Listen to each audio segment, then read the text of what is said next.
Hello, c'est Géraldine, cartomancienne et médium. On se retrouve ici pour cet épisode de Tarot Vibes qui est là pour t'aider à comprendre ce qui se joue cette semaine avec toi grâce à une carte du tarot, tu le sais. J'en ai tiré une pour cette semaine. Alors c'est pas folichon, hein. Ça va pas être de tout repos, on va dire, mais c'est pas négatif. On va voir ensemble. J'ai sorti la 5 de coupe. Et la 5 de coupe, clairement, ça sent la déception, la nostalgie et la mélancolie. Je rigole parce que, tu sais, comme la semaine dernière, c'est ce genre de podcast où tu te dis: «Ah là là là là, elle va annoncer une semaine de merde, je suis pas prêt ou je suis pas prête». C'est possible, mais c'est la vie, que veux-tu? Donc attends, hein, avant de t'emballer et de prendre peur. Pas question de rester coincé dans les énergies de la 5 de coupe et je vais te les détailler pour que tu comprennes bien, de quoi il faudra que tu sortes cette semaine.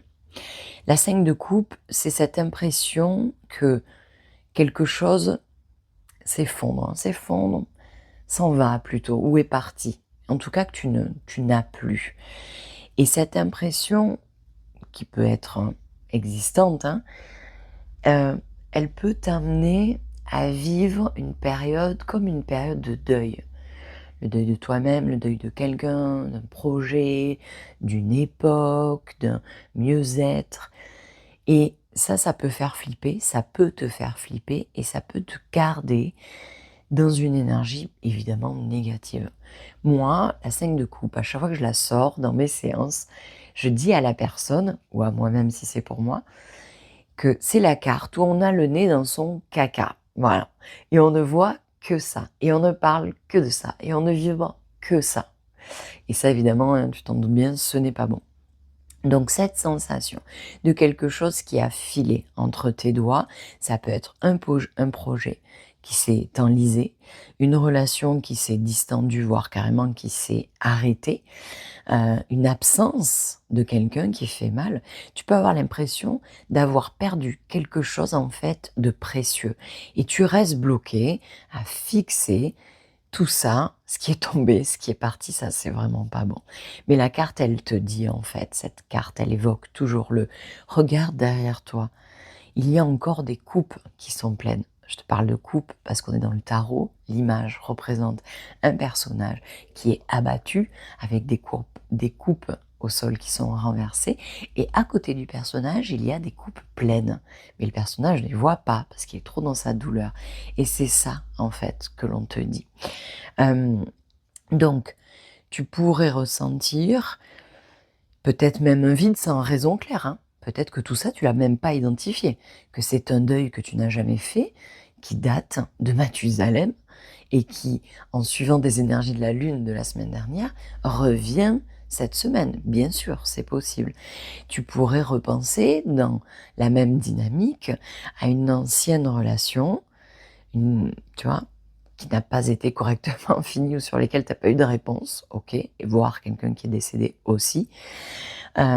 Tu pourrais aussi essayer de te reconnecter ou être nostalgique d'une version de toi, que tu n'es plus ou alors que tu juges carrément trop durement. Ça aussi, hein, c'est quelque chose qui potentiellement pourrait arriver ou simplement franchement, tu pourrais être dans une fatigue émotionnelle, avec un goût amer, de regret, de culpabilité, d'inachevé, tu vois?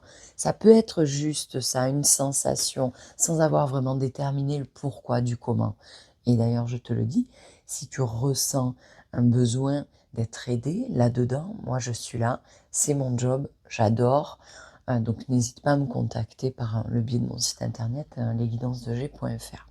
Ceci étant dit, attention avec cette carte, je te le disais, parce que plus tu restes accroché à cette sensation, à ce qui n'est plus, à peut-être ressasser, repenser justement à ce qui n'existe plus dans ta vie, ben ça va te bloquer.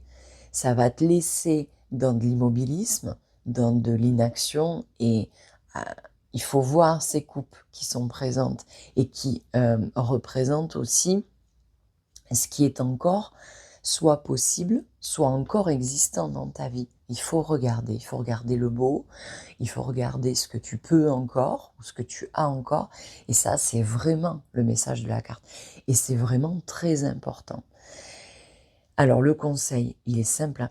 Accepte la peine que tu peux ressentir, la douleur, la souffrance, le vague à l'âme, la mélancolie, la dépression.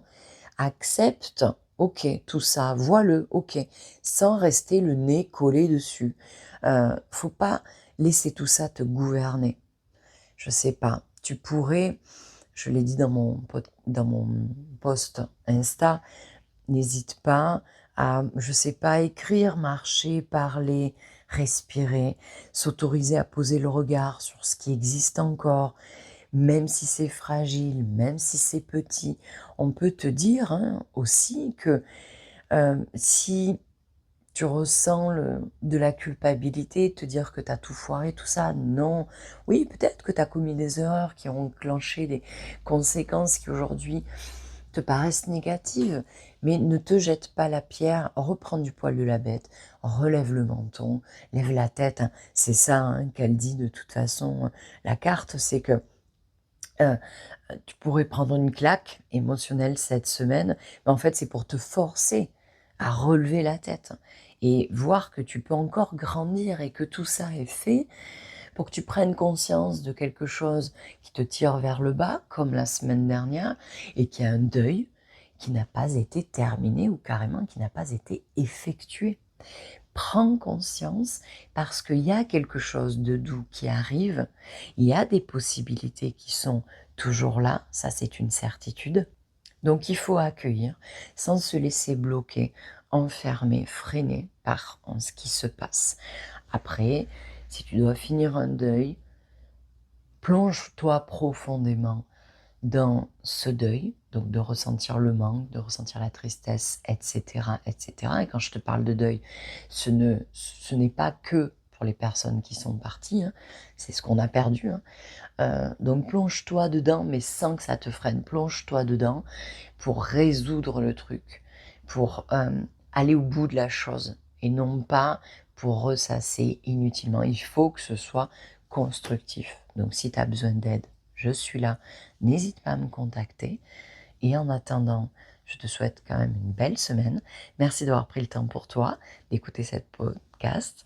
Merci de m'avoir donné ta confiance encore cette semaine. Je te dis à la semaine prochaine et vas-y, fonce et confiance en toi, ça va aller.